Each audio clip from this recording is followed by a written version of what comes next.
Hello, everyone, and welcome to the Golden Astrologer Podcast. This is Deb McBride, and I am recording this in now dark Escazú, Costa Rica, on Sunday, the 9th of November in the year 2025. So, lots to talk about. I did my Q&A the other night, and it was very lovely. We talked mostly about astrology.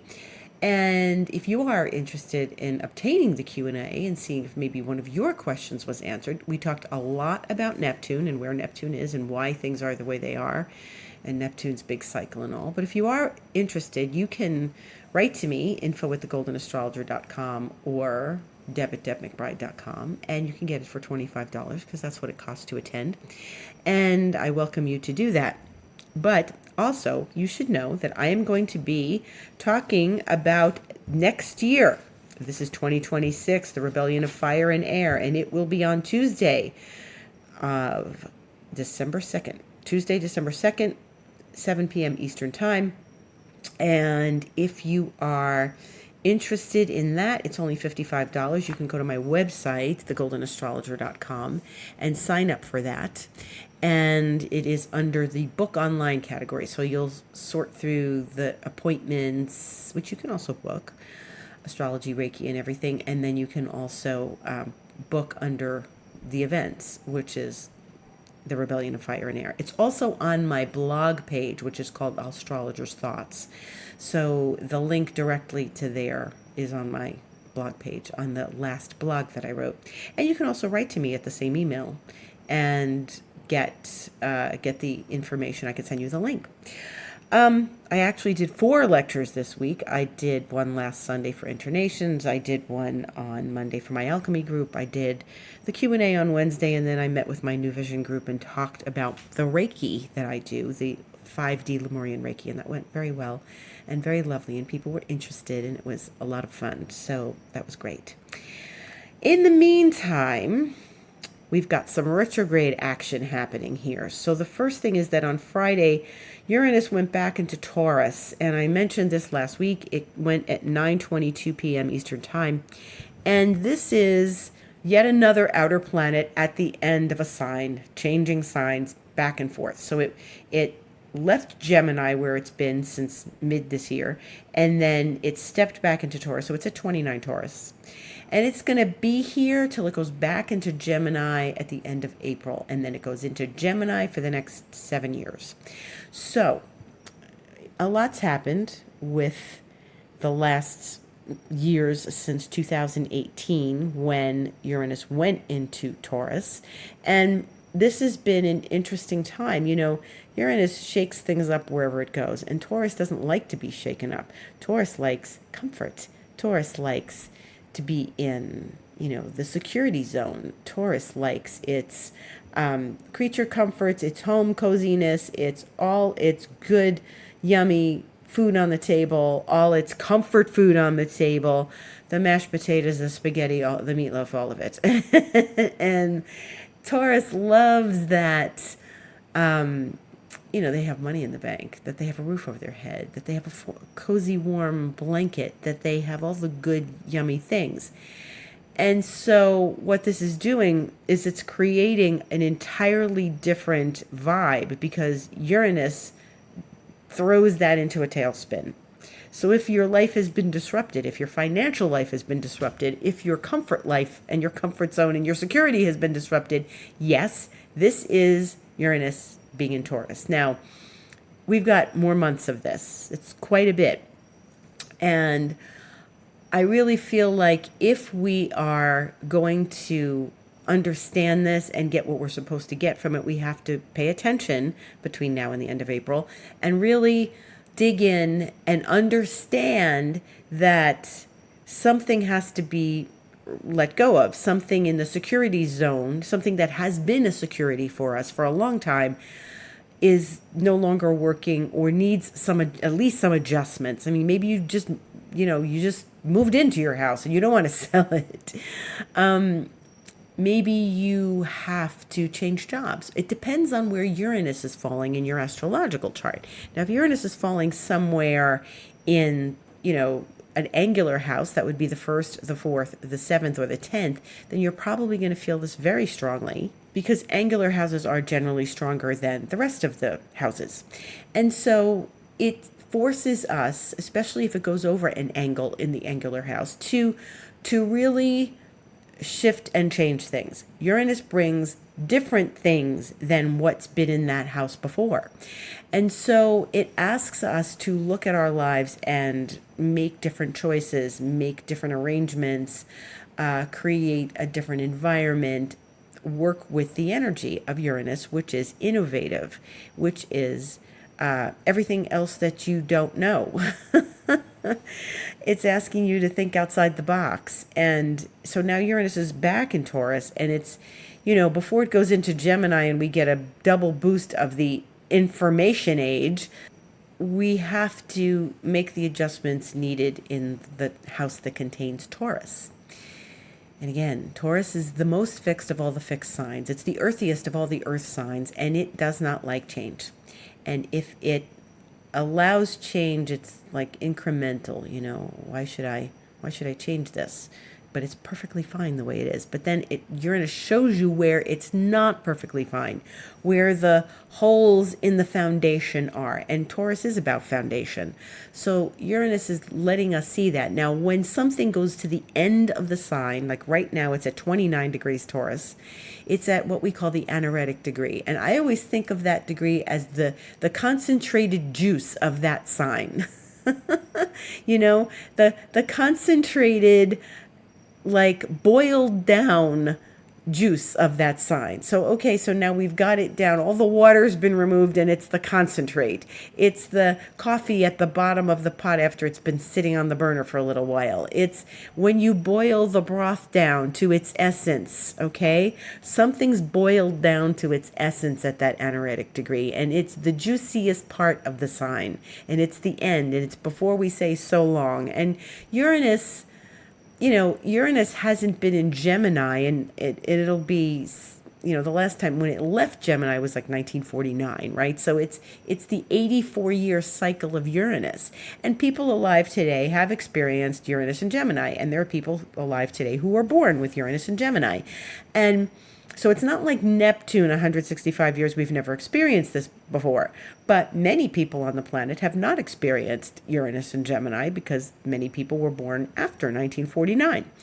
And so we have to get adjusted to that. And certainly many of us have not experienced Uranus and Taurus because it was before, the war started and everything, or just about when the war started. And, the thing about this is we are now being asked to really look at that Taurus house and make some decisions before we go forward. Everything's going to be new next year. You know that Saturn will go in a new sign.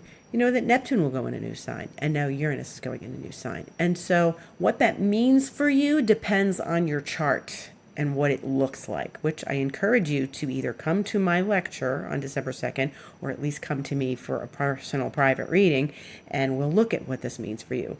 And so Uranus really stirs the pot. And when it's at the end of something, it's going to stir it up even more profoundly and more deeply. So we have to pay attention. Uranus is saying, hey, what is it that you want to change? Where do you want to be innovative? What do you want to do in that area of your chart that contains Taurus?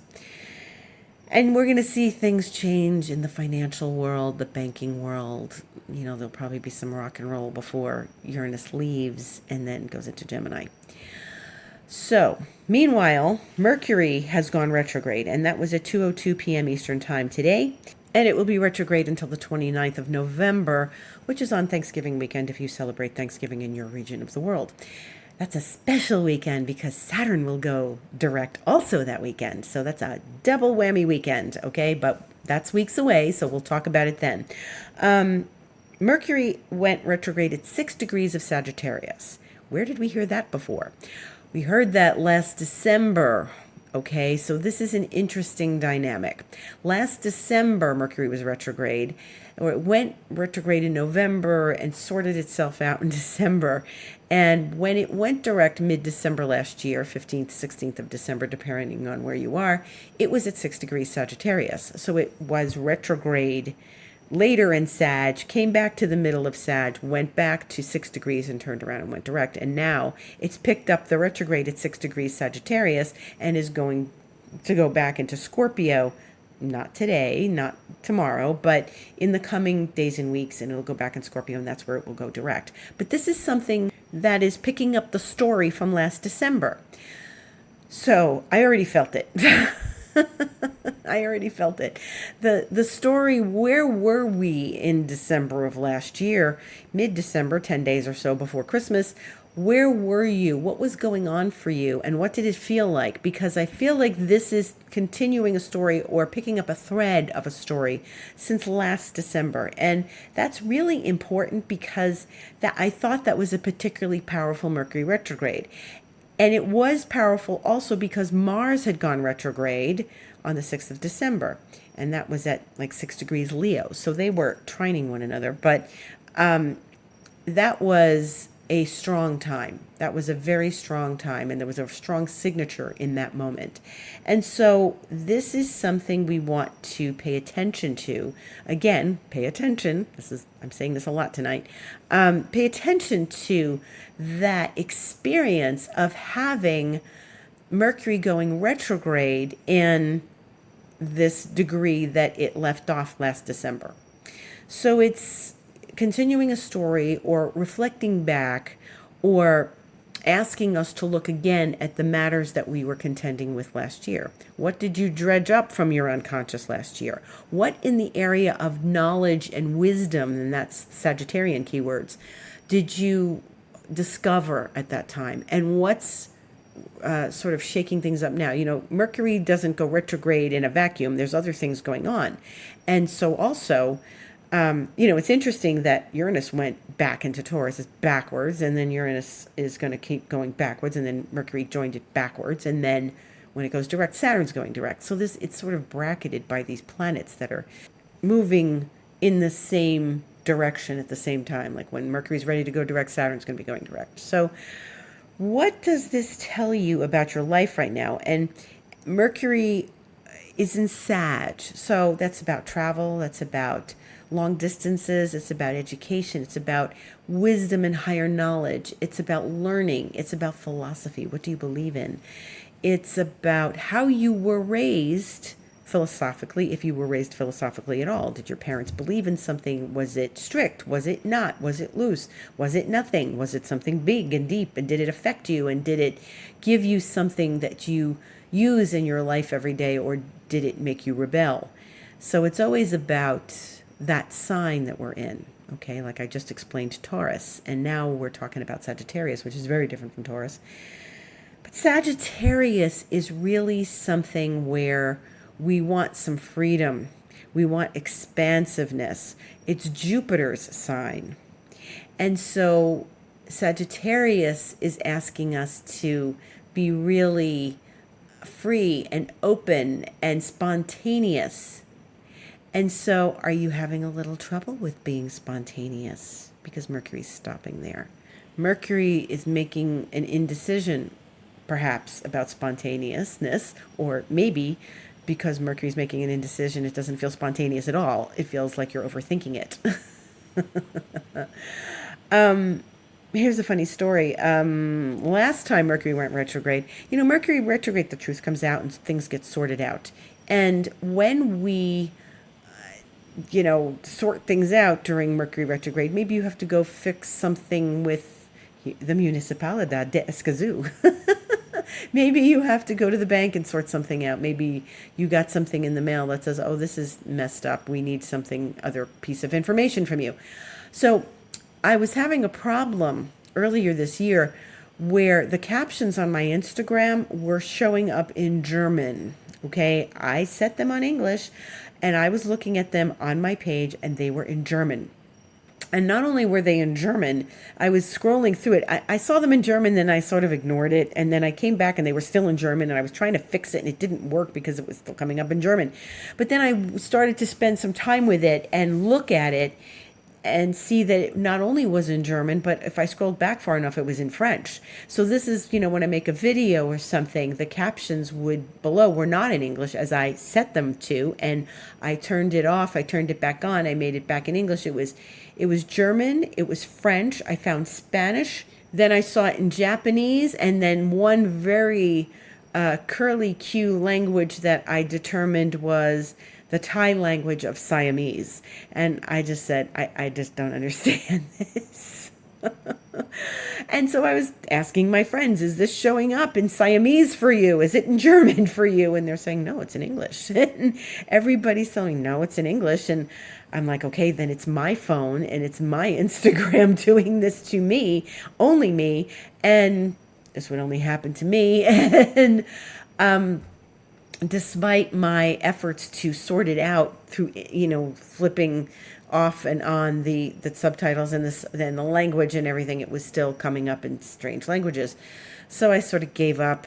And then magically during Mercury retrograde, it sorted itself out. And now it's in English. And it stayed in English. And if I scroll back to everything, it's in English.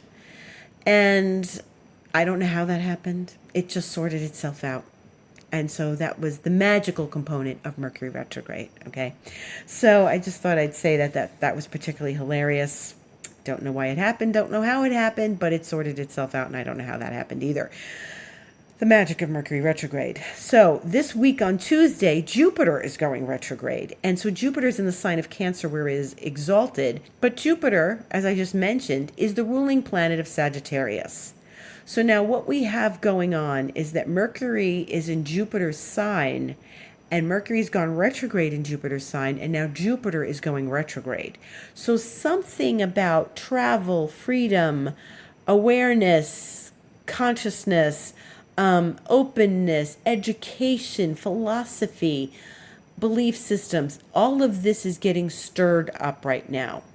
Because Mercury rules the 3rd house and Jupiter rules the 9th house. And those are opposite houses from one another. Mercury is where we go to elementary school and high school. Jupiter is where we go to college and graduate school. And Mercury is sort of the local travel, and Jupiter is the far travel, the distance travel.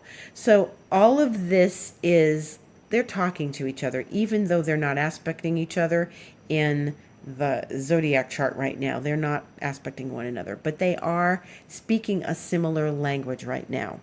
So an interesting thing. So Mercury is in Sagittarius, which is disposed of by Jupiter, which is in Cancer, which is disposed of by the moon. And as I speak, the moon is in Cancer. But it won't be in Cancer past tomorrow because it's going into Leo tomorrow at 12:34 p.m. Eastern Time, the 10th. And so what we've got here is an interesting little ring disposition of Mercury, Jupiter, and the moon. And the moon it just stops there in Cancer because it rules Cancer. And so there's a couple of dispositions like this right now where Mars is in Sagittarius and it goes then to Jupiter, and then Jupiter goes to the moon, and the moon is in its own sign. So this is a dynamic between Mars and Mercury and Jupiter and the moon. And so there's conversation, there's elevated thinking, and there's sensitivity and emotion. And there's this dynamic between home and travel, and comfort zone and discomfort. And Mars and Mercury are very close to one another. They've been close for a while, but Mercury moved ahead in Sag, but Mars is catching up. And actually what they're going to do is they're going to conjunct again on Wednesday at 6:15 p.m. Now remember, a few weeks ago, Mars and Mercury were conjunct in Scorpio, and I said they were going to do this again, and here they are, they're in Sag. But they're in this dynamic with Jupiter, and they're in this dynamic with the moon right now. And so this is an interesting thing, because when we look at Jupiter, it's a big planet, and it rules Sagittarius, which does big things, or wants big things, or likes to dive in and do something big, and they're more spontaneous. And it's in Cancer, and it's a funny thing. It's exalted in Cancer, right? So what does this tell us? Jupiter likes the qualities of growth, abundance, and wisdom. Cancer embodies nurturing, emotional depth, home. So this is where Jupiter can express its full potential and creates a supportive environment for development and growth. So Cancerian energy is very growth oriented, right? And Jupiter likes anything that's going to help us grow and anything that's going to expand us. So we can go deeper because Cancerian energy is deep. It wants us to go deep, emotionally deep. And so we can go deeper when Jupiter's there. And so this is a very interesting dynamic because you would really think that these qualities are at odds, that all that travel that Jupiter loves to do and exploring other cultures and, other nationalities and lands and places that are not home, that are foreign, and yet, when it's in Cancer, it really taps into that growth quality and emotional depth. So the length of time that Mercury and Mars are going to be in Sagittarius, they are going to be disposed of by Jupiter over there in Cancer. So I feel like that's going to not let Mercury and Mars be frivolous in Sagittarius and actually ponder and be introspective and contemplating about one's emotions, past, feelings, family, stuff like that. So that's something to pay attention to. And also, Jupiter, while it's turning retrograde in the next few days, is going to be in this very close, very nice aspect with Saturn in Pisces. So it's going to be a trine, and they are going to be trining each other for a while because Jupiter's going to be stopping in the sky, and Saturn is retrograde in Pisces. So the two of them have some support of one another, and that's a good thing.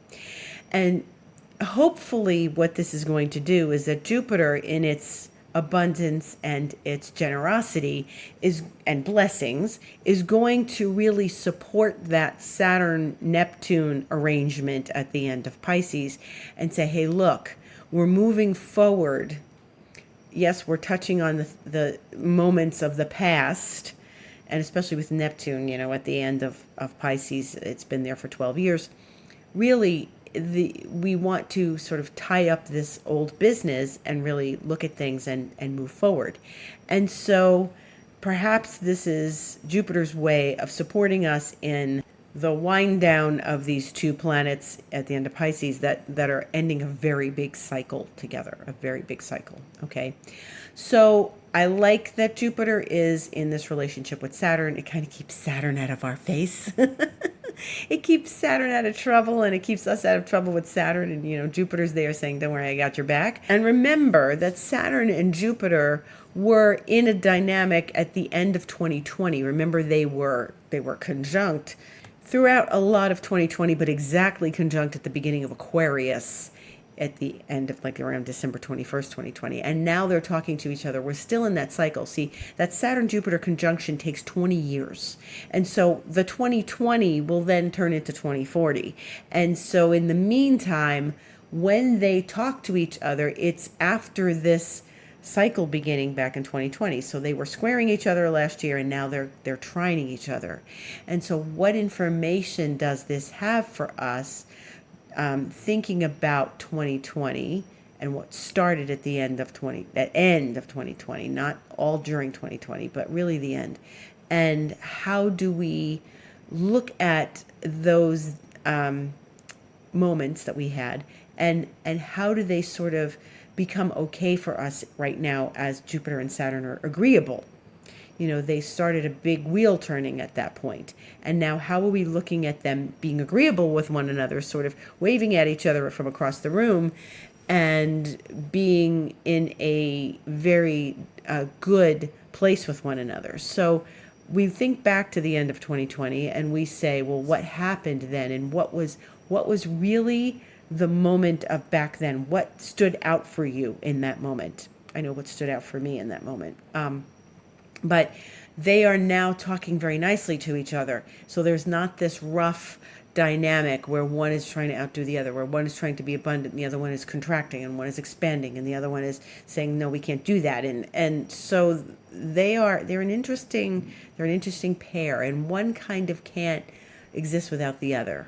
And one tempers the expansion and the other one tempers the too much contraction. And so they are balanced right now. And I think this is important to look at, to be aware of, and to sort of connect within yourself. Where do you feel like that balance of, contraction and expansion is working through you? And sort of Neptune's kind of expansive in its own way too, and it's maybe eroding a little bit of that Saturn edge. But this is a very, very interesting time because that Saturn Neptune is very important. They don't get together very often. The last time, if you've heard me speak about this, the last time they got together was when the Berlin Wall came down, when the USSR dissolved, when all of that was going on in the 90s, and then now they're going to come exactly together at 0 degrees Aries next year, which I'll talk about in my lecture on December 2nd. And Jupiter is supporting them right now. Jupiter is supporting their connection. They are conjunct, like I always say, if you have a baby and they have this Saturn-Neptune configuration, even though they're 4 degrees apart, they're conjunct. And Jupiter's trining them. So Jupiter's saying, okay, what do we know about these two? And what do we glean from this? And where are we taking this next step of big transformation? How do we feel about it? Because Jupiter's asking about how deep we can go emotionally. So it's really important. Now the Sun is going to move into this nice relationship with them too. Remember, the Sun is in Scorpio, and the Sun will trine Jupiter next Sunday the 16th, which is a perfectly lovely aspect. And, for the most part, this is going to be a grand water trine. So it's Sun, Jupiter, Saturn, Neptune. But the Sun won't really get into the exactitude of the trine to Saturn until a few days after Jupiter, and then eventually the trine to Neptune right before it goes into Sagittarius. So the Sun will then oppose Uranus. So we've got a lot of dynamics next week, but I'm going to leave them for next week's podcast. What we're looking at is the involvement of a grand trine, a grand water trine, which is supportive of our emotions and gives us time to contemplate and introspect about how we're feeling emotionally. Okay, so that may be stirring in you this week. It'll certainly stir in you the week after. But look at these things. A grand trine in water is a beautiful thing. And if you have a grand trine in water in your chart, you will probably feel this and feel that the dynamic resonates with you, okay?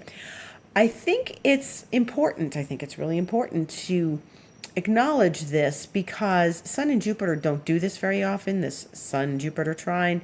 It comes maybe once a year when the Sun is moving around and Jupiter is in one sign. So this is very lovely, and it's very open, and it invites expansion, but it also invites a lot of wisdom and understanding of where we are emotionally. The Sun is in Scorpio, okay? So we want to go deep. We want to go deep emotionally. And Jupiter also in that nice Cancerian cozy cave there, going deep. And then we have Saturn and Neptune in Pisces. And so there's information in this for us. There's wisdom in this for us. There's a desire to maybe share and express our feelings. And this is something that we want to acknowledge and work with. Now, if you use this energy wisely, you can come away from it feeling emotionally in a better place, okay? It's a trine. These are trines. This is good energy. This means that we should be exploring our emotions with an open state of mind. And we should be open to exploring our emotions, okay? Just the whole fact of being open to exploring our emotions is really important. So feel your feelings, be with your feelings, contemplate your feelings, understand where you're going emotionally, and what does this all bring up for you? Go deep. Don't be afraid to go deep. Feel it. Feel your feelings.